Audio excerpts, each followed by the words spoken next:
Sarah Fenwick is an executive coach and sports psychologist. What was the subject of your presentation today, Sarah?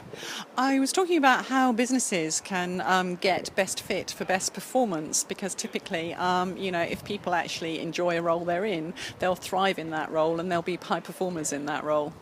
And how do you ensure that staff roles and staff fit well together?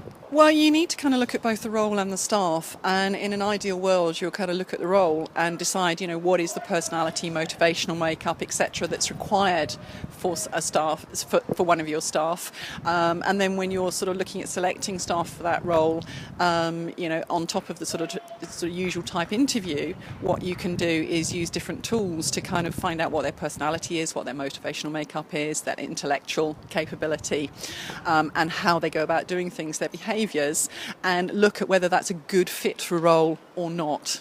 And how does this impact on staff? Well, the impact is that if people are in a role where they're not enjoying what they're doing and they feel they're not up to doing the job, they feel under pressure, they feel under stress, and typically you start then kind of avoiding things where you might fail. We don't like failure, and a lot of people have this fear of failure.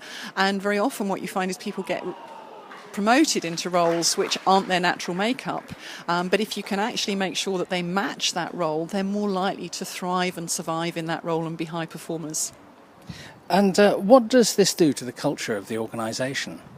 Well, if you've got a culture of sort of high performance and thriving in an organisation, it organically kind of seeps out in, across other people and into the whole organisation, and you'll have an organisation that even in these tough times will thrive. Sarah, thank you very much. My pleasure.